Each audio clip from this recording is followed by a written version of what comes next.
Hace 65 años ocurrió uno de los asesinatos más famosos de la historia.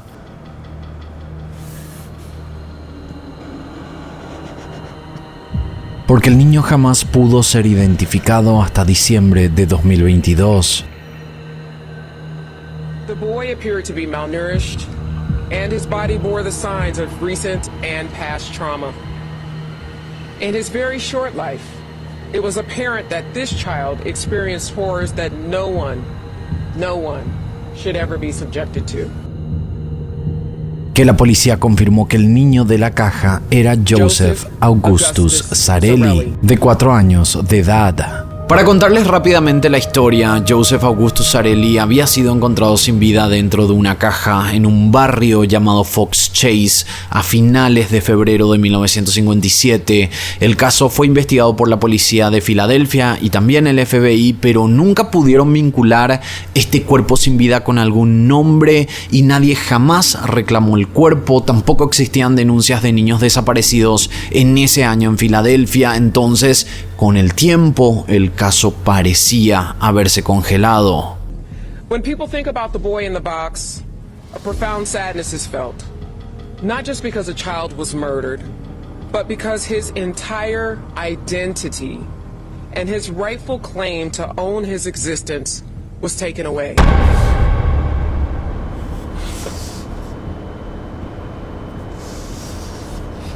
El niño de la caja se convirtió en una leyenda.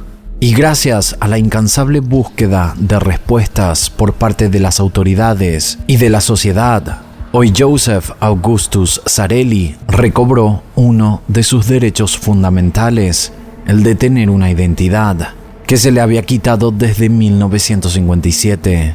En este video vamos a explorar parte de los detalles del caso, las hipótesis que más se mencionaron en los últimos años y lo que sabemos de la familia Zarelli. Los que lo vieron nacer, pero que no sabemos si fueron los responsables de su muerte.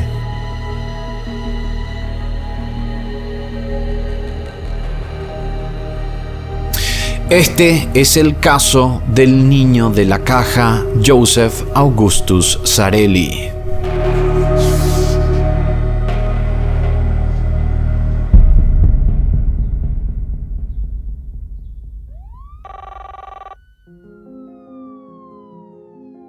Era 1957 cuando la policía de Filadelfia recibió un llamado anónimo sobre un cuerpo encontrado dentro de una caja en una zona rural de Pensilvania. Este caso tiene mucha data diferente y no es sorpresa que luego de 65 años mucha información se haya distorsionado con el tiempo. Por eso para nosotros fue importante encontrar los primeros artículos escritos sobre el caso cuando recién había ocurrido.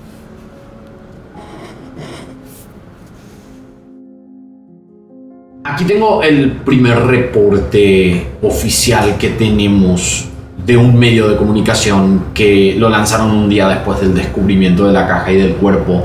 Y acá dice que es del medio Lancaster New Era del 26 de febrero de 1957. Y dice: cuerpo de niño encontrado en Filadelfia.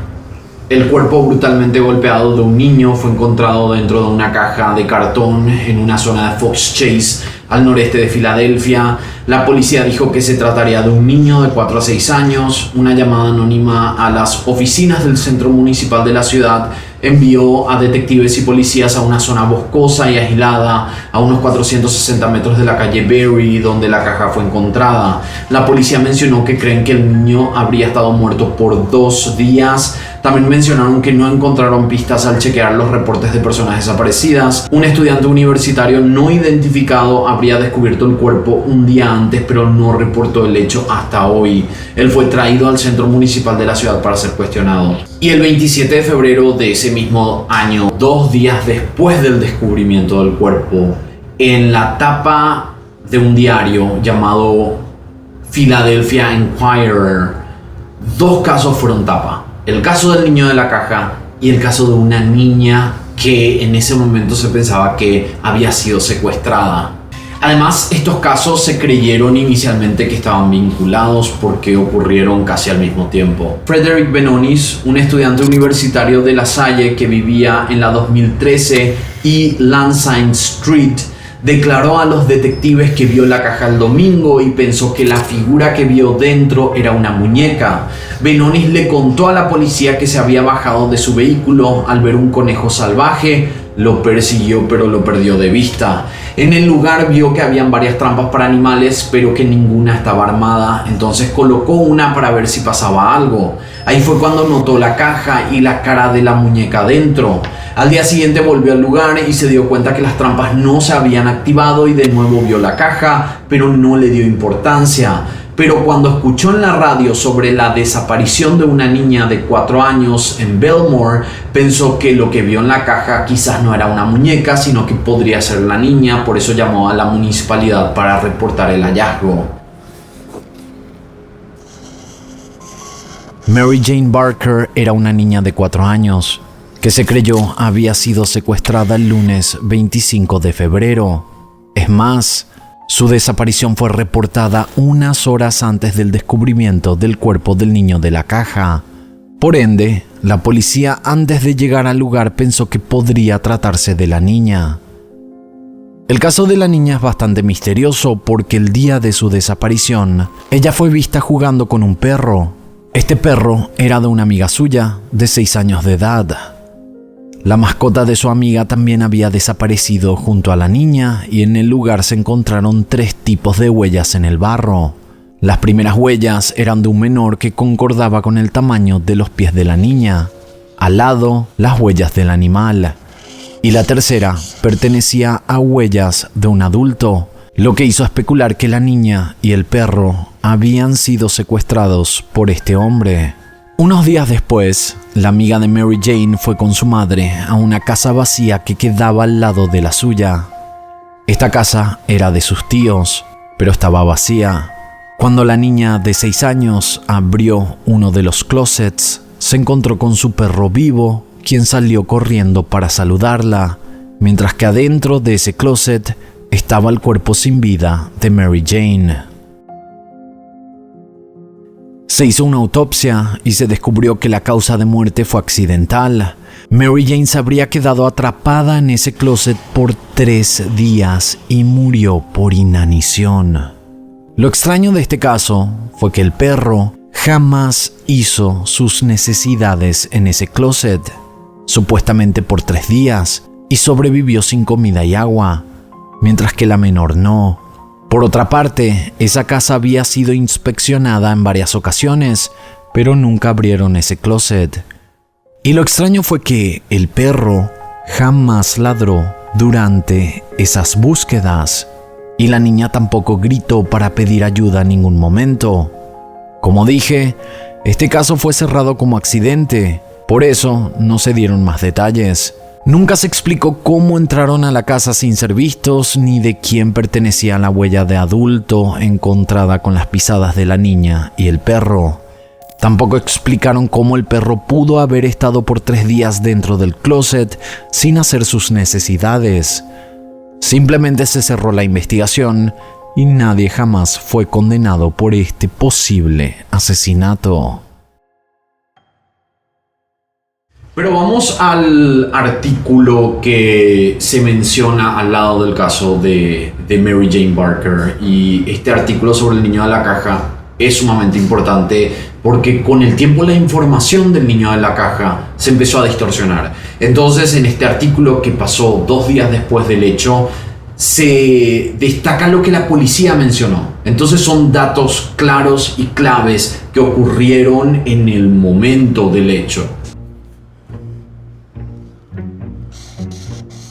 El cuerpo desnudo del niño, brutalmente golpeado y posiblemente abusado por un sádico, fue descubierto ayer dentro de una caja de cartón entre matorrales al costado de la calle Susquehanna, cerca de la calle Berry, en un área de Fox Chase al noreste. Aquí fue cuando la autopsia ya se había definido, entonces los medios empezaban a especular quién podría haber hecho esto. Los detectives se enfrentaron a mucho misterio, inclusive sobre la identidad del niño, ya que ningún niño varón de 4 a 6 años ha sido reportado como desaparecido desde el día 1 de este año. La examinación del cuerpo determinó que la muerte habría ocurrido entre 2 a 3 días atrás. El Dr. Joseph Spellman, médico forense en jefe, mencionó ayer, luego de realizar la autopsia, que la muerte del niño se debió definitivamente a un homicidio.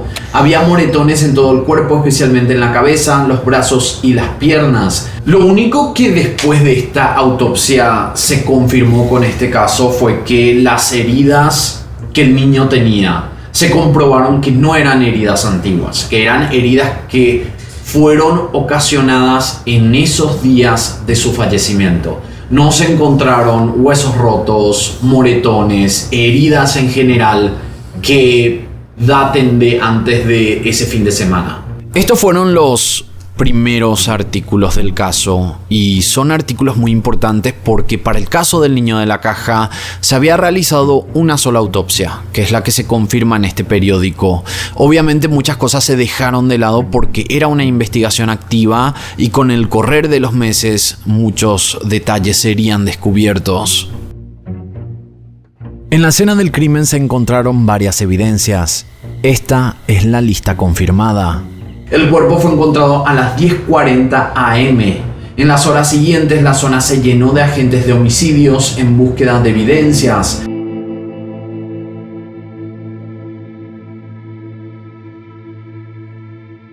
La primera encontrada fue una gorra a cuadros tamaño adulto de Ivy League a unos 9 metros de la caja. Ivy League es un conglomerado de atletismo de las universidades más importantes de Estados Unidos, por ejemplo Harvard, y en Pensilvania la Universidad de Pensilvania es parte de este conglomerado del Ivy League. La gorra de Ivy League tenía una etiqueta de una tienda llamada Robin's Bald Eagle Hat and Cap Company, que quedaba en la calle 2603 de la calle South 7th del sur de Filadelfia. Cuando fueron a la tienda, la dueña identificó el gorro casi al instante porque a pesar de haber vendido 12 de esos diseños, esa gorra tenía un distintivo en la parte superior que el comprador le pidió que colocara, una tira de cuero negro. Ella mencionó que el hombre parecía tener su uniforme de trabajo, era rubio y tenía entre 26 a 29 años. No tenía acento extranjero. Cuando le mostraron la foto del niño de la caja, dijo que podría ser el padre o pariente porque tenía facciones similares. Evidencia aceptada. Caja corrugada de 90 por 38 centímetros. Evidencia aceptada. La caja tenía pintura blanca y tenía una etiqueta de envío que describía que había sido enviada desde la locación Perú, en Indiana, a la tienda de JCPenney en el condado de Delaware de Filadelfia, con la fecha 27 de noviembre de 1956.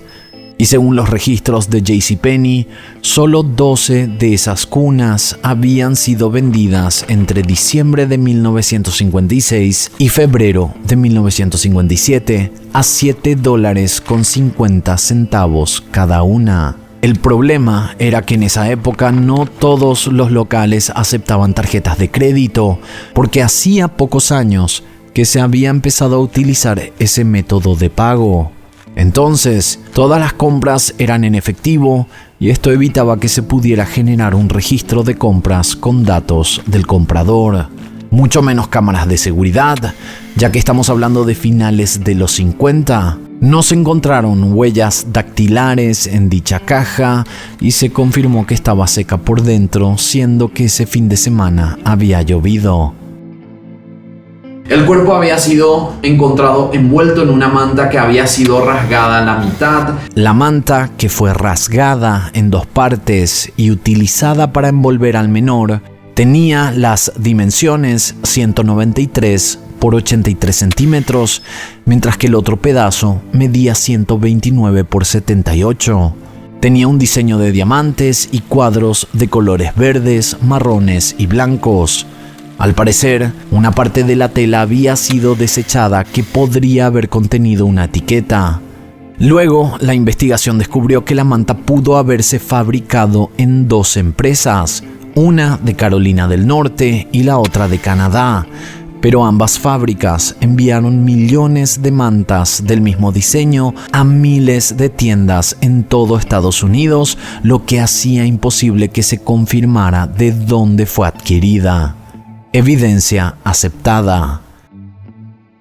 Un par de zapatos negros de niño. Cuando llevaron estas evidencias a la morgue, constataron que eran más grandes que los pies del menor. Evidencia descartada. Una tela rasgada que tenía una mancha. Evidencia luego descartada. Un suéter gris de hombre atado como una pelota. Evidencia luego descartada. Un pedazo de envoltorio marrón. Evidencia luego descartada. Una bufanda pequeña que podría ser de un niño. Evidencia aceptada. Una camiseta de franela tamaño 4 que concordaba con el tamaño del menor. Evidencia aceptada. Y una bufanda blanca de hombre con la letra G inscripta que tenía una hebra de cabello. Esta evidencia no les llevó a nada. Evidencia descartada. De estas 11 evidencias, solo 6 fueron aceptadas para seguir investigándolas, pero al final ninguna les llevó a algo. Los investigadores pudieron encontrar a 11 de los 12 compradores de las cunas y todos fueron descartados.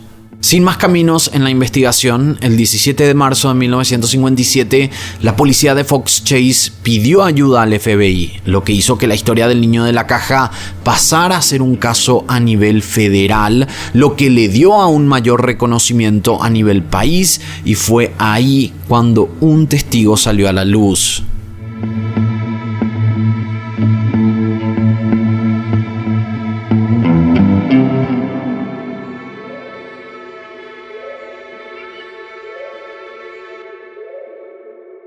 Mientras más evidencias aparecían, parecía como que habían menos respuestas. La siguiente táctica consistió en entrevistar a los niños de la zona, y la idea con esto era ver si es que estos niños identificaban algún amiguito o algún compañero de escuela que dejaron de ver en los últimos días, pero lastimosamente ningún niño entrevistado señaló algo significativo. Esto también demostraba un panorama bastante terrible, y aunque no se podía asegurar, se presumía que quizás Joseph Augustus Zarelli, que para ese entonces todavía no tenía nombre y apellido, podría haber sido un niño abusado, mantenido en su casa sin posibilidad de salir, sin ir a una escuela o jugar en los parques del barrio como todo niño, y por las heridas del cuerpo y la desnutrición se asumía que la negligencia de los tutores a cargo era extrema. Y digo tutores porque no se sabía si eran los padres o no se sabía si él estaba en un orfanato o en una escuela, porque había hipótesis que llevaban a ese lado. Tampoco se podía dejar de lado la posibilidad de que haya sido un niño con retraso intelectual, porque si nos ponemos en contexto, en la década del 50 no habían tantos recursos para niños discapacitados como los hay ahora. Entonces la mayoría de estos niños en esa época se quedaban en la casa sin posibilidad de tener una vida normal. Y cuando la imagen del niño de la caja salió en los periódicos, ahí fue cuando la policía recibió un llamado anónimo. Esta señora dijo: podría ser que este niño fuera débil de mente. A veces nos cansamos de sus llantos y los podemos matar por un ataque de ira. Esa podría ser la explicación. Luego cortó la llamada. No se supo quién era esta señora, ni si ella estaba admitiendo que quizás ella fue la persona que asesinó al niño. O quizás era una mujer que simplemente quiso dar una teoría de lo que pudo haberle pasado al niño, a Joseph. Aunque los investigadores esperaron que la mujer llamara de nuevo, ella nunca más lo hizo. El FBI empezó a ir casa por casa en la zona donde el cuerpo había sido encontrado, analizando las respuestas de todos los vecinos en búsqueda de inconsistencias. Ellos habían aprendido que un adolescente solía ser visto en el bosque jugando, colocando trampas para animales, andando en bicicleta en el barrio, y que luego de que el cuerpo hubiera sido encontrado, este adolescente dejó de frecuentar el bosque. Esto obviamente llamó la atención de las autoridades. Se trataba de un joven de origen polaco-americano, de padres nacidos en Polonia. El joven hablaba bien inglés porque él había nacido en Estados Unidos, pero los padres se comunicaban mayormente en polaco. Cuando el FBI fue a su casa, fueron recibidos por los padres, que se notaban que estaban bastante nerviosos. Pidieron hablar con el adolescente, quien les confirmó que él había encontrado el cuerpo primero, pero que tenía miedo de contar a la policía porque descubrirían sus trampas para capturar animales que eran ilegales en esa ciudad. Entonces él pensó que si no contaba completamente nada, no iba a poder meterse en problemas por el cuerpo encontrado y por las trampas que él había colocado en ese lugar. Cuando le preguntaron sobre el día que había visto el cuerpo, el adolescente respondió que no se acordaba, pero dijo que ese día había llovido, lo que llevó a los investigadores a suponer que se trataba del sábado, y lo que hacía acortar la línea de tiempo de cuándo habrían depositado el cuerpo en el bosque. Tuvo que haber sido el sábado a la tarde, luego de que la lluvia parara porque la caja estaba seca. Además, creyeron en las declaraciones del menor, no parecía mentir, y genuinamente estaba preocupado sobre las trampas para animales que él había dejado. Otro testigo llamado John confirmó haber visto algo extraño el domingo, lo que desestabilizaba esta idea de que fue el sábado cuando habrían dejado la caja con el niño adentro en el bosque. Este hombre mencionó que el domingo estaba manejando en esa zona cuando vio que una mujer y un adolescente estaban parados mirando la valijera de un vehículo. Inicialmente él pensó que quizás la madre y el hijo iban a tirar alguna basura en el bosque, entonces cuando paró al lado de ellos les dijo: por favor no tiren basuras, este es mi barrio, a lo que la mujer de espaldas simplemente movió la cabeza diciendo que no. Luego él pensó que quizás ellos estaban necesitando ayuda y quizás una rueda estaba desinflada en este vehículo, entonces él les preguntó si es que estaban bien, si la rueda estaba desinflada. La mujer de nuevo dijo que no con la cabeza, sin mirar atrás. John además se dio cuenta que cuando se había acercado a ellos, habían cerrado el maletero, sus piernas también estaban cubriendo la placa alfanumérica del vehículo. Al inicio le pareció extraño, pero no pensó mucho de la situación hasta que vio en las noticias que en ese mismo lugar el cuerpo del niño había sido encontrado. Entonces él estaba 100% seguro, y esto le dijo a las autoridades, que para él esa mujer que vio ahí con ese adolescente estuvieron ahí para deshacerse del cadáver de Joseph. Varios nombres de posibles niños desaparecidos también fueron investigados. Terry Spies, un niño de la localidad de Brummel, Stephen Damon, entre otros. Al menos 6 niños desaparecidos en la zona fueron analizados, pero ninguno concordaba con el niño de la caja.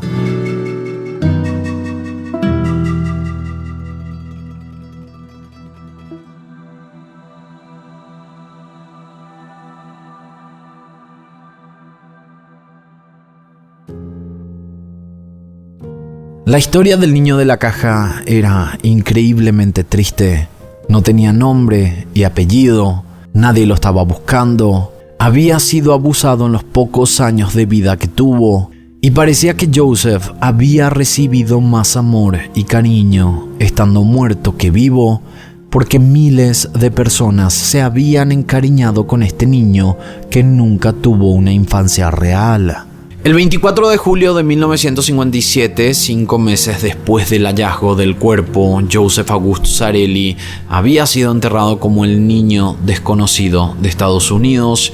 En su lápida se escribió: Padre nuestro, bendice a este niño desconocido, 25 de febrero de 1957.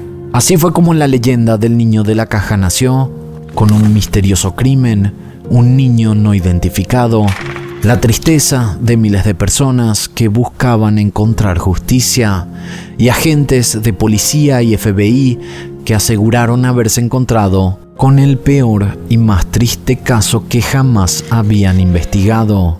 Porque el niño de la caja no era un niño más de los millones que se encontraron en los siguientes 65 años. Joseph, aunque por muchos años no tuvo un nombre y apellido, había sido adoptado por todos los que alguna vez leyeron su historia. De alguna manera, todos querían ayudarlo a encontrar justicia, o por lo menos a que su historia terminara con dignidad, con un derecho básico de todo ser humano, el de tener una identidad, la cual le habían arrebatado.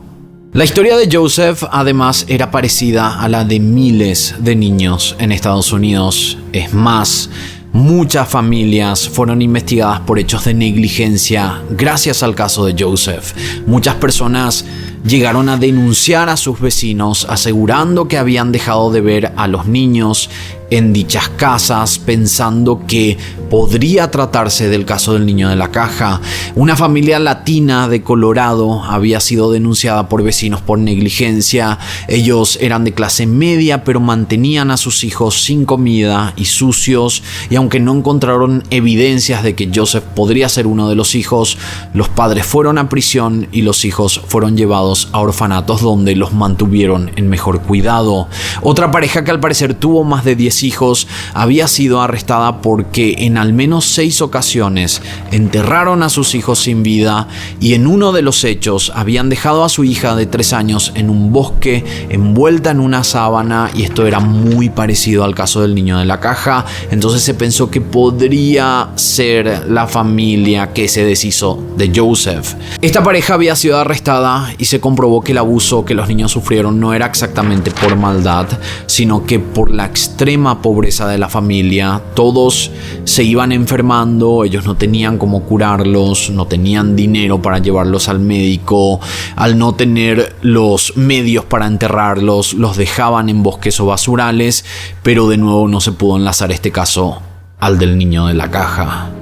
Joseph no solo se había convertido en una leyenda, parecía que la investigación de su asesinato llevó a descubrir a decenas de niños sufriendo abusos, a rescatarlos, a dar justicia a quienes ya habían perdido la vida.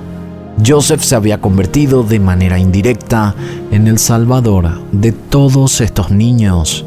El único sin justicia era todavía él, pero 65 años después, el niño de la caja sería nuevamente centro de titulares porque gracias a pruebas de ADN pudieron identificarlo.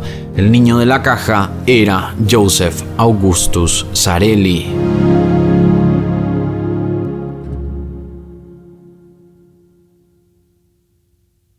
Hay algo muy interesante en la conferencia de prensa que la policía realizó a finales del año pasado. Ellos confirmaron que se pudo comprobar que se pudo identificar al menor por parte del padre, pero al parecer no por parte de la madre. Además confirmaron que el padre es el que aparece en su certificado de nacimiento, y como este caso sigue siendo investigado con estos nuevos datos encontrados, los investigadores están cuidando mucho la información privada de esta familia y las averiguaciones que se fueron encontrando. Lo que podemos asegurar es que por algo hicieron pública esta información. Ellos tendrían que haber estado 100% seguros de todo lo que mencionaron en esa conferencia de prensa, más todavía sabiendo que el caso es muy popular y que el interés crecería enormemente con estos datos nuevos.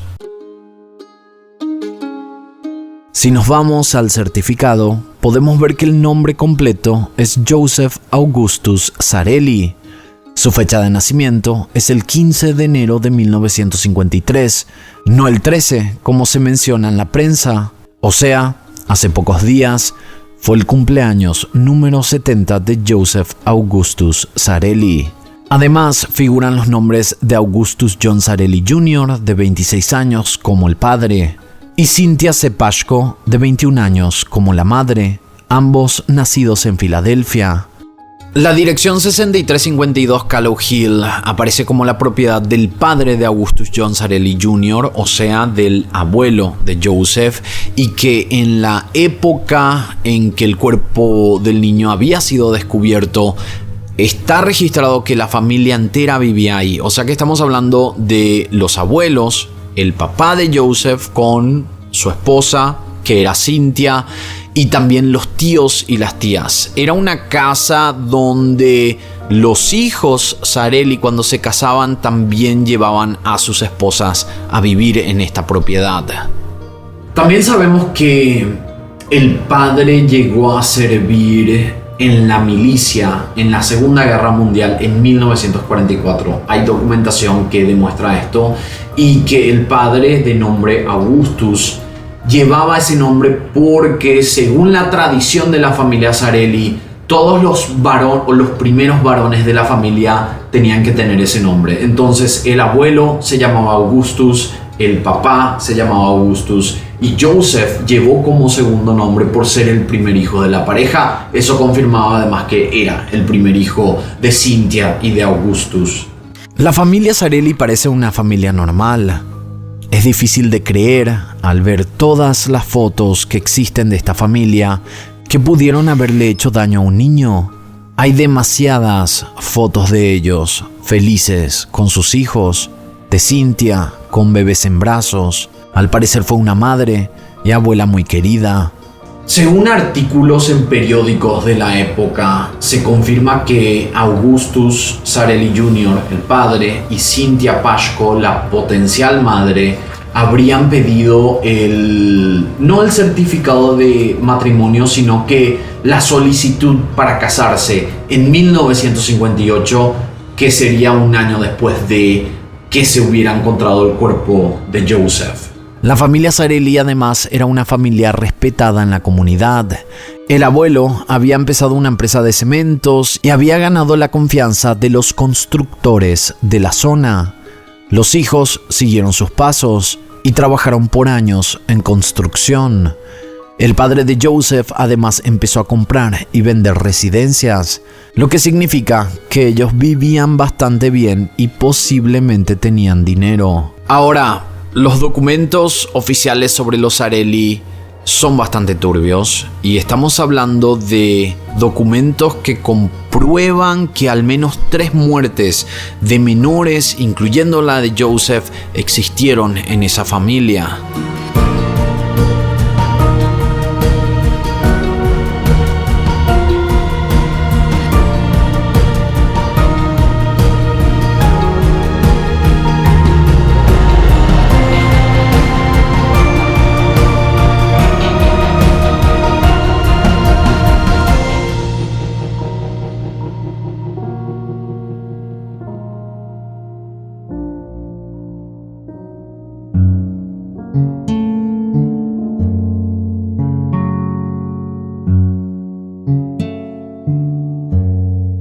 Hay 2 certificados de defunción que se relacionan con esta pareja y tienen que ver con 2 hijos que ellos habrían tenido en 1960 y en 1961. Ahora, por alguna razón, en estos certificados aparecen los nombres de uno de los niños como Baby Sarelli, o sea, la palabra baby de bebé, y el otro aparece como Baby Michael Sarelli. No sé exactamente por qué llevan el nombre Baby. No sé si tenía que ver con que fueron niños que nacieron y después de pocas horas murieron, entonces no tenían nombres oficiales y le pusieron Baby Sarelli. Y al otro le habrán puesto Baby Michael Sarelli porque el hermano de Augustus Sarelli Jr., el padre, se llamaba Michael. Uno de estos hijos nació y a las 8 horas falleció, y el otro a las 3 horas. Si tomamos en cuenta que la pareja tuvo 2 hijos más, todo se vuelve mucho más siniestro. En la época de los 50, los doctores y científicos empezaron a ver una tendencia en muertes de niños al nacer, la mayoría de ellos a los pocos días luego de haber salido del hospital. Ellos llamaron a esto en esa época síndrome de muerte en la cuna, pero con los años descubrieron que cuando más de un niño muere en una misma familia, podría tratarse de algo más que una muerte natural. Por ende, tendría que iniciarse una investigación. Es más, una frase se hizo popular en los 90 cuando muchas de estas parejas fueron encontradas culpables de las muertes de los menores. Y la frase decía: la inexplicable muerte de un niño es una tragedia. 2 inexplicables muertes ya podría ser sospechoso. 3 es homicidio. Había parejas que llegaron a tener hasta 10 hijos fallecidos en sus primeros días de vida, que luego de largas investigaciones, ya en los 90, o sea, imagínense que habían pasado 30, 40 años de la muerte de estos niños, y estas parejas, cuando fueron investigadas en los 90, confesaron haber asesinado a sus hijos. La mayoría de los asesinatos eran realizados por las madres. El síndrome de muerte prematura de niños solía ocurrir normalmente con un solo hijo o máximo 2. Luego de 3 había todavía una posibilidad de que fuera por causas naturales, pero se tenía que descartar la posibilidad de que fueran homicidios, y además los investigadores tenían la difícil tarea de enfrentarse a una familia dolida que quizás no tenía nada que ver con las muertes. Nadie quería acusar a padres de niños muertos. En el caso de la familia Zarelli, al menos 3 hijos suyos murieron. Joseph Augustus Zarelli, en febrero de 1957, quien fue el niño de la caja. 2 recién nacidos en 1960 y 1961, y al parecer aparece una cuarta hija que murió en los 70 a los 13 años de edad. Y ahí entra la pregunta: ¿fueron los Zarelli culpables de la muerte de todos sus hijos? Si tomamos en cuenta que Joseph estaba desnutrido y golpeado, podría explicarse que quizás por eso no lo reportaron y decidieron tirarlo como para no tener problemas con la ley, mientras que los otros hijos entraron dentro de este controversial síndrome de muerte en la cuna que se hablaba tanto en esa época, en los años 50, pero que todavía no se analizaba la posibilidad de que fueran homicidios. Y si es que hablamos del adolescente de 13 años, les soy súper sincero, no hay documentación oficial sobre esta muerte.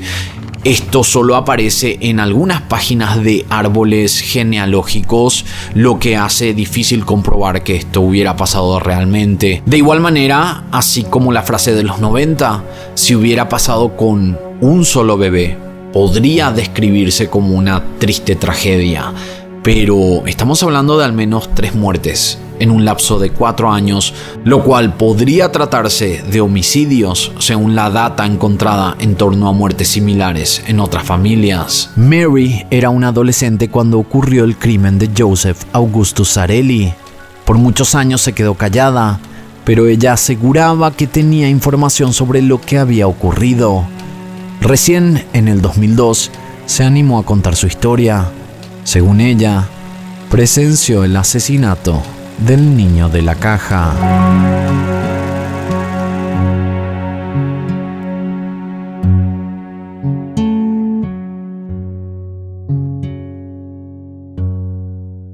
En junio de 2002, una mujer que solo fue identificada como Mary le había pedido a su psiquiatra que se comunicara con las autoridades de Filadelfia porque ya se sentía preparada para contar su historia. En ese año, Mary tenía 60 y, según ella, vivió en Pensilvania cuando ocurrió el hallazgo del cuerpo de Joseph Augustus Zarelli. Según Mary, ella había pasado años de abusos por parte de su padre y que la madre sabía de todo lo que pasaba en la casa. No solo ella aprobaba lo que hacía su esposo, sino que él le había supuestamente ofrecido a ella que también experimentara con niños varones. En el año 1955 fue la primera vez que Mary había visto al niño de la caja. Ella y su madre lo fueron a buscar. Parecía un bebé recién nacido por el tamaño, porque era fácil de cargarlo y porque usaba pañales. Estaba cubierto en una sábana y, según ella, Habían ido hasta un barrio cercano que ella no conocía. Mencionó que pudo saber que no era tan lejos porque no manejaron por tanto tiempo. Se acordaba que las casas estaban pegadas unas a las otras y casi no había vereda. Las casas estaban muy cerca de la calle. Cuando tocaron el timbre, una mujer salió con el niño en brazos y de lejos se escuchó la voz de un hombre preguntando si habían llevado el dinero. La madre de Mary sacó un sobre de su bolso, se los entregó y así fue como, supuestamente según la versión de Mary, se fueron con el niño. Mary contó que la madre le puso el nombre Jonathan y lo llevaron a su casa. En los siguientes 2 años, el niño se quedaba en el sótano y ella no tenía permitido bajar sin compañía de alguien. Las veces que bajó sola fue a escondidas para ver a Jonathan, pero aunque ya tenía la edad de poder hablar, no se comunicaba. Solo hacía ruidos como si fuera un animal y hacía un movimiento continuo hacia adelante y atrás con el cuerpo. Ella mencionó que el niño siempre estaba sucio y tenía el pelo largo y rubio, casi no lo cuidaban, estaba desnutrido y tenía los ojos verdes. El padre jamás iba al sótano, él sabía sobre la presencia del niño, pero vivía su vida normalmente como si fuera que el niño no existía. Una vez a la semana la madre subía a Jonathan para darle un baño, pero había veces que podrían pasar 2 a 3 semanas sin que lo bañaran. Cuando Mary cumplió 15 años, fue cuando ocurrió el asesinato, a finales de febrero de 1957. Lo que pasó ese día, según la historia de Mary, fue que la madre había preparado frijoles para la cena y según ella, el sabor de la comida era bastante desagradable. Cuando llevó un plato de frijoles a Jonathan, Mary escuchó desde la cocina que su madre estaba gritándole. Al parecer Jonathan había escupido los frijoles o había vomitado por el sabor. Unos segundos después, la madre lo estaba arrastrando por las escaleras para llevarlo a la tina para darle un baño. Según ella, la madre seguía maldiciendo y lastimando a Jonathan durante el camino. Lo hizo sentar en el piso mientras la bañera se llenaba. Jonathan se movía adelante y atrás constantemente. Tenía un pañal puesto a pesar de tener unos 3 a 4 años en ese momento. La madre le pidió que le cortara las uñas, a lo que Mary empezó a hacerlo cuidadosamente. La madre luego le sacó el pañal y lo metió a la tina. Al parecer el agua estaba demasiado caliente y por eso Jonathan empezó a gritar y llorar. Empezó a patalear, lo que hizo que el agua se derramara y salpicara en la madre de Mary. Unos segundos después, Jonathan se calmó, pero empezó a vomitar los frijoles que la madre había preparado minutos antes. En ese momento, la madre lo sacó de la bañera y le propinó un golpe en la cara, un golpe fuerte.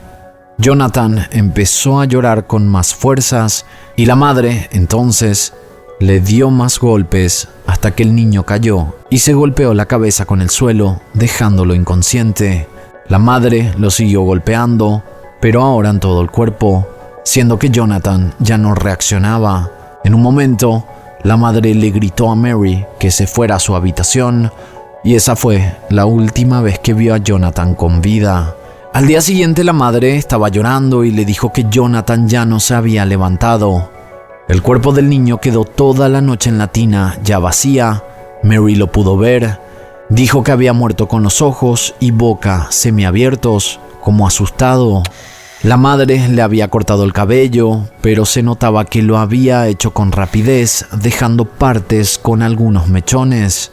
La madre le dijo que se colocara una campera impermeable y un gorro para ayudarla a llevar el cuerpo.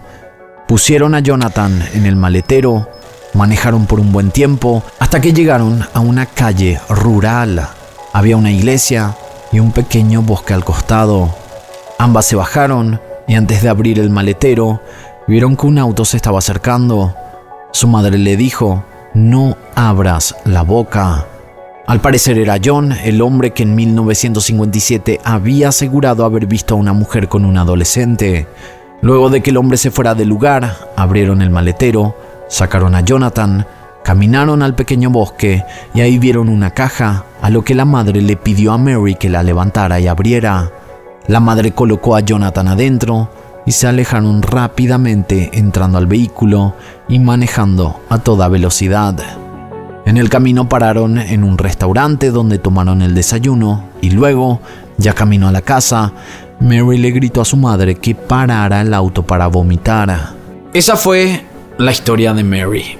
Luego de eso, ella mencionó que todos fingieron demencia, como que el niño nunca existió, como que todo era normal.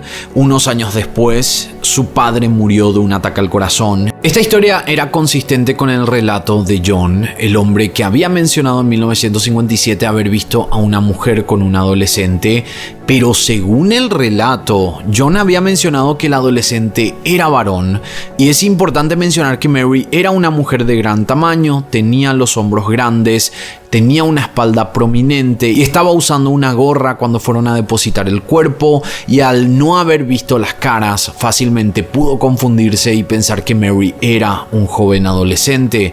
Lo otro que John había mencionado era que el adolescente tenía una campera impermeable, detalle que Mary también mencionó en su relato. Otra cosa que concordaba con esta historia tenía que ver con la autopsia. Según la investigación, el niño de la caja tenía en su esófago una pasta marrón que fácilmente podría ser de los frijoles que consumió antes de su muerte, según la historia de Mary. Cuando esto salió a la luz en el año 2002, la mayoría le creyó a Mary y muchos no entendían cómo las autoridades no siguieron con esta línea investigativa, porque era muy detallado, concordaba con las evidencias y no había motivación aparente para mentir. Aquí se generó una de las mayores hipótesis: quizás Joseph había sido vendido, y ahora que sabemos que su familia era la familia Sarelli, la pregunta es: ¿será que ellos fueron los que vendieron a Joseph?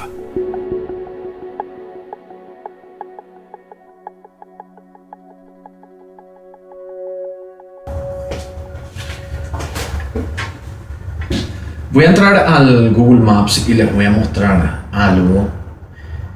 Aquí, como pueden ver, está la casa de los Sarelli.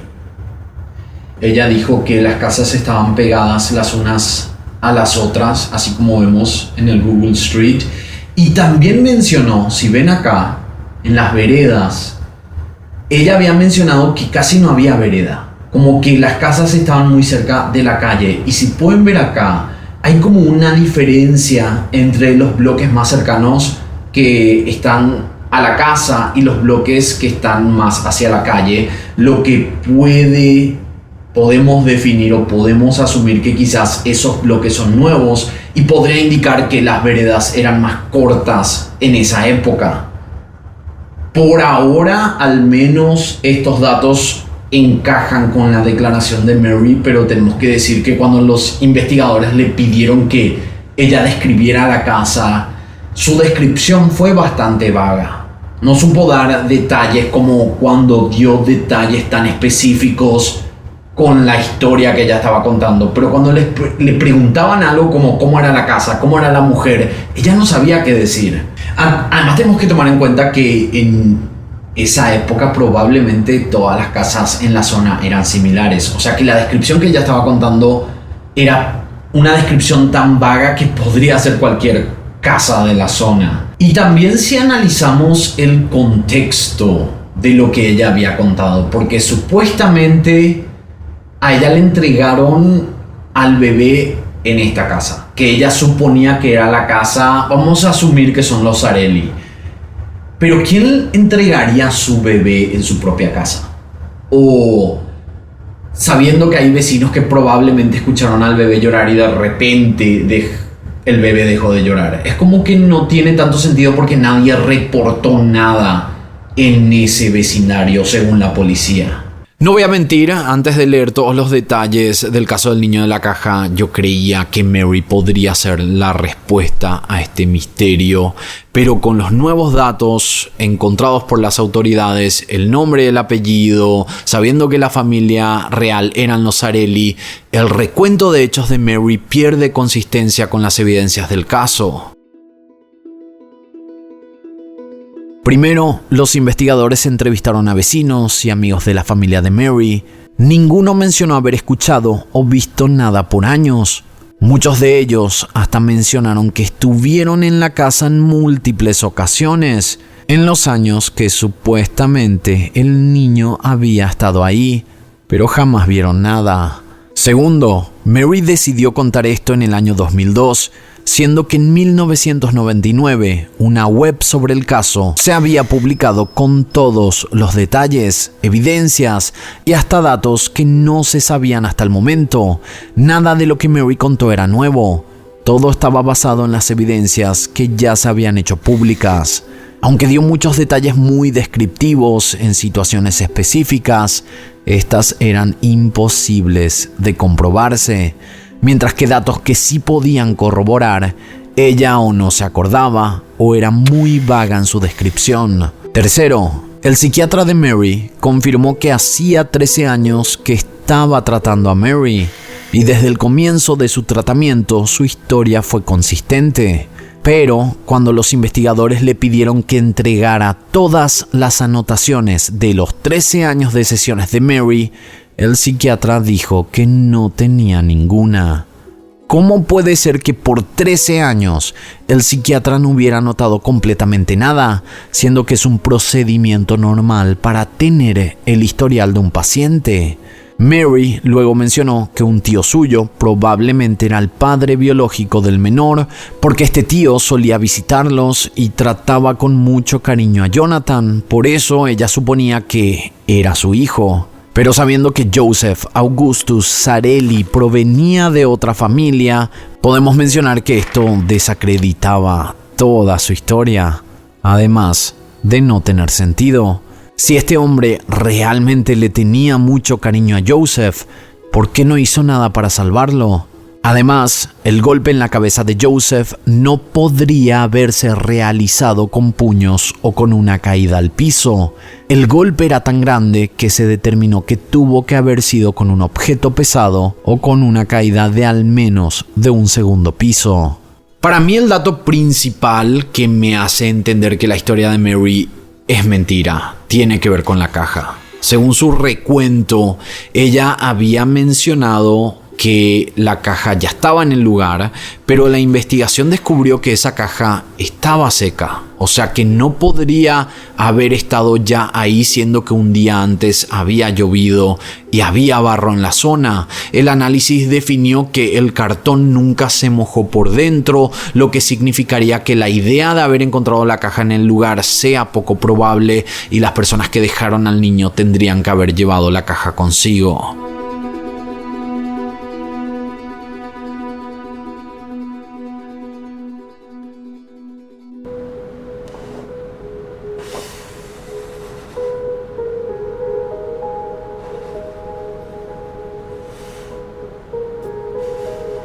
Antes de abarcar los detalles de las evidencias circunstanciales que podrían vincularse con los Zarelli, quiero aclarar que nada de esto está 100% confirmado por la investigación. Al ser un caso muy antiguo, saber realmente qué pasó con Joseph es casi imposible, al menos que la policía salga en un futuro con alguna hipótesis, que yo no creo que pase.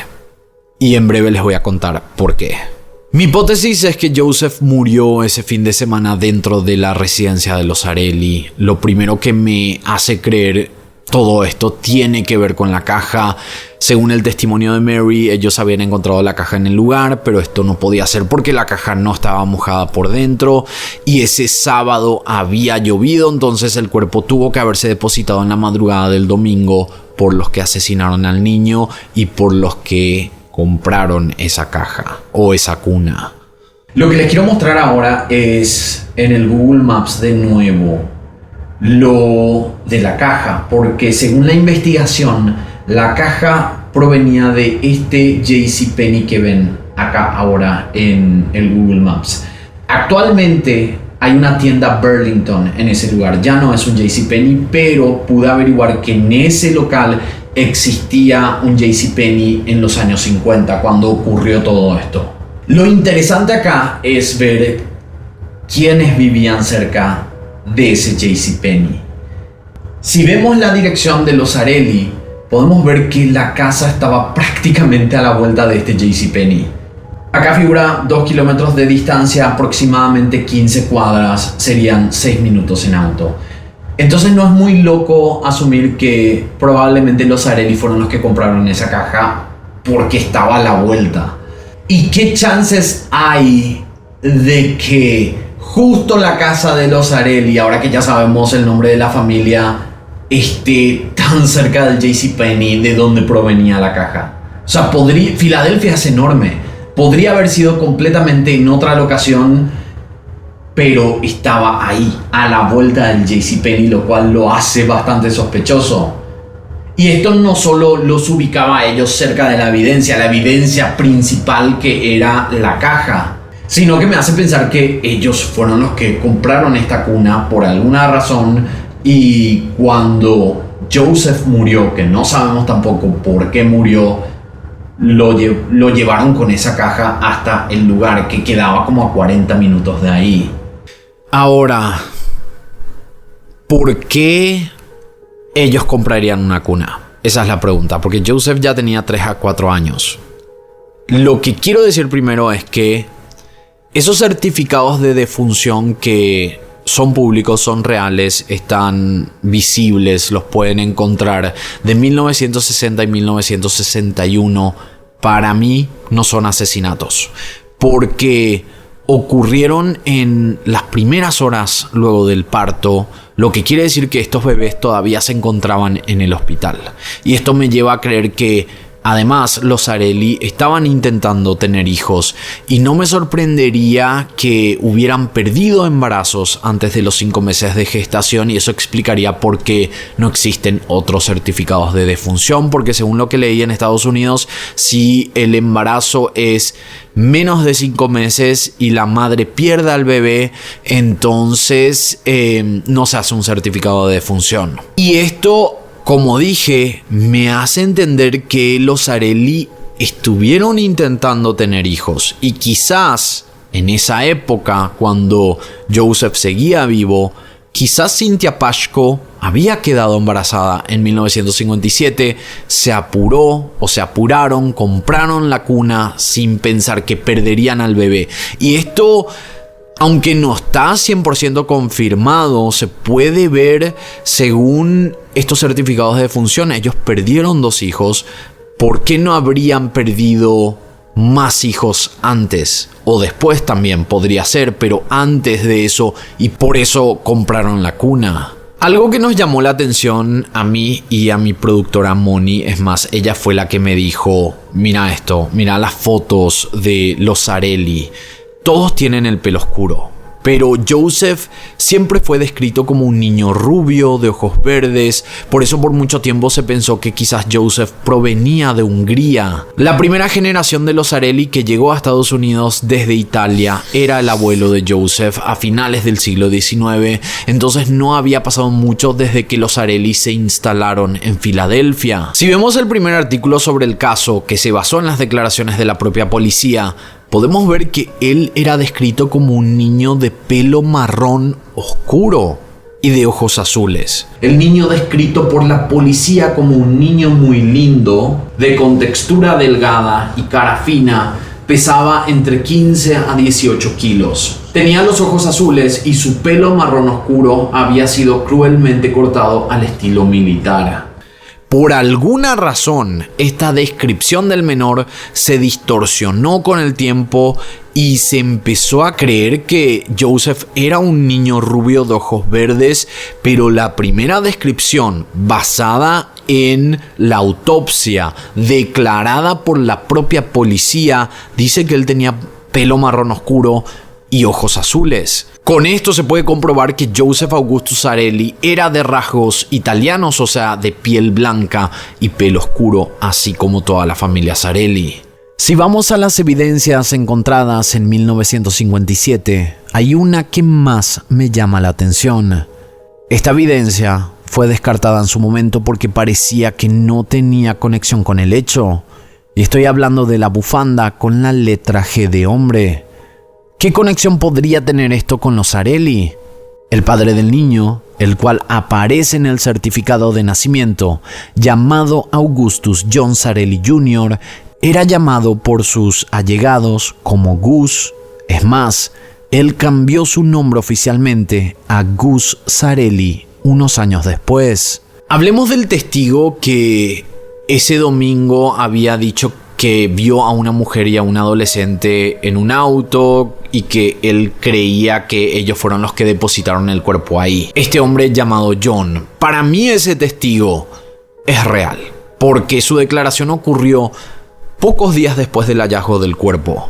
Ya que descartamos a Mary como una persona confiable y sabiendo que es muy poco probable que estas dos personas que este testigo vio ese domingo hayan sido ella y su madre, entonces nos quedan dos posibilidades realistas. La primera posibilidad es que hubiera sido Cynthia Pashko, la madre biológica de Joseph, y que quizás el adolescente era el tío de Joseph el que firmó en el certificado de nacimiento como testigo. Según documentos de la época, Michael Sarelli era un tipo normal. Entonces me parecería raro que lo confundiera por un adolescente. No es que se ve muy joven o se ve muy chico. Y además, Michael tenía un año menos que Gus Sarelli, o sea, el padre de Joseph. En la tarjeta de reclutamiento militar que encontramos del padre de Joseph, ahí se menciona, por ejemplo, que él medía 1,80 m y pesaba 70 kilos a los 19 años, lo que sería un cuerpo normal, lo que me hace pensar que esas dos personas que estaban ahí no eran Cynthia Pashko, ni el papá de Joseph o el tío de Joseph. Ahora, tenemos una segunda posibilidad. Quizás las personas vistas en ese momento eran el adolescente polaco-americano y su madre. Y yo creo que aquí pasó algo que conecta completamente toda la línea de tiempo. El joven había dicho a los investigadores que vio el cuerpo un día que estaba lloviendo. Entonces los investigadores asumieron que fue el sábado, porque el domingo no había llovido.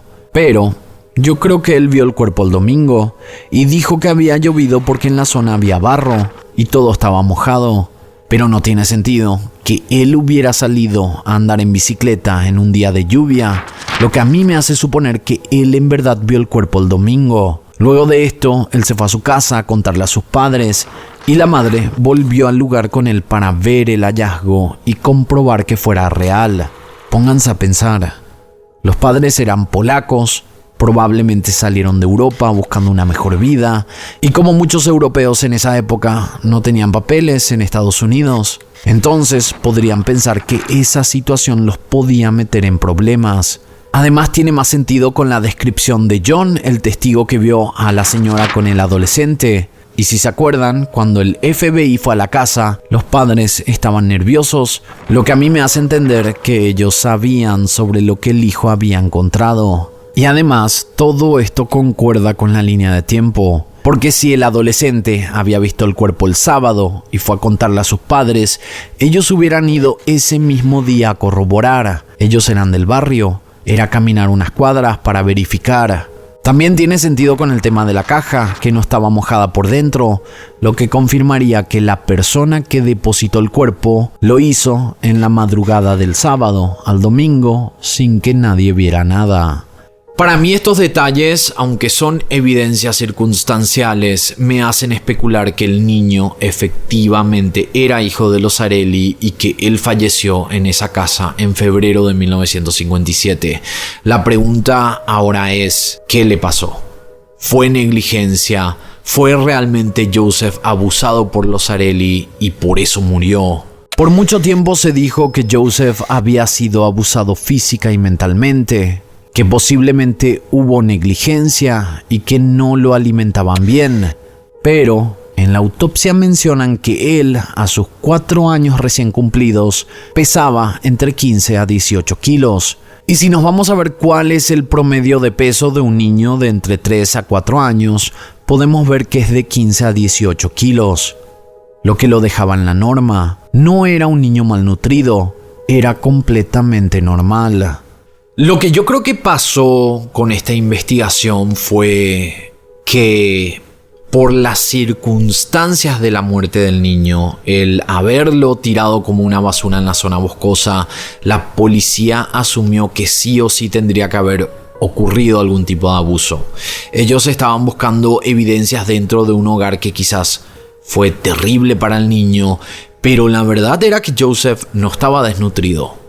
Y esta es otra de las cosas que se distorsionó con el tiempo. Si vemos los artículos del comienzo, el niño pesaba lo que pesaría un niño de su edad. Y esto me lleva a pensar que quizás los primeros años de vida de Joseph fueron normales.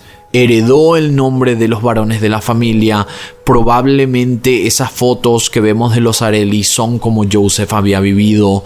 Lo otro que confirma que no existía negligencia tenía que ver con la pintura encontrada en el ojo. Los investigadores comprobaron que eso en verdad era un tratamiento ocular que el niño estaba teniendo, lo que quiere decir también que los Arelli posiblemente estaban enviando al doctor a Joseph. Además, si se acuerdan, en la autopsia confirmaron que no se encontraron moretones, huesos rotos o heridas antiguas. Todas se tendrían que haber realizado en el día de la muerte o en las horas antes, pero no se encontró nada que dijera que Joseph era abusado constantemente, lo que también desmiente la hipótesis de la venta del niño por parte de los Arelli a la familia de Mary, porque según el relato de Mary, ese niño había sido abusado constantemente, pero viendo las evidencias eso no cuadra con eso. Entonces yo siento que podemos confirmar que hay evidencias que comprueban que Joseph vivía en esa casa, que los Arelli estuvieron en la escena del crimen y que posiblemente Joseph habría tenido una infancia normal en los primeros años. Lo único que no podemos responder es cómo y por qué. Cómo murió Joseph y por qué lo tiraron en la zona boscosa. ¿Qué pudo haber sido tan grave como para no reportar la muerte y deshacerse del cuerpo? Porque si fue un accidente, eso se podría reportar sin problemas y nadie iría a prisión. Y aquí solo hay dos posibilidades. O fue un accidente, que igual podría ser responsabilidad de alguien e ir a prisión por asesinato involuntario. Entonces toda la familia cubrió el hecho. O alguien asesinó al niño y la familia Sarelli decidió llevar este secreto a la tumba. Y tiene sentido que en la conferencia de prensa las autoridades hubieran asegurado que no esperan hacer arrestos. Y es que ninguno de los que alguna vez ocuparon la casa ubicada en la 6352 Callow Hill Street se encuentra actualmente con vida. Gus Arelli, el padre, falleció en junio de 2014 a los 87 años. Cynthia Pashko, la posible madre, falleció en abril de 2018 a los 86 años. Michael, el tío, falleció en diciembre de 2007 a los 79 años. Adelaide Basalotti, la esposa de Michael, falleció en julio de 2012 a los 78 años.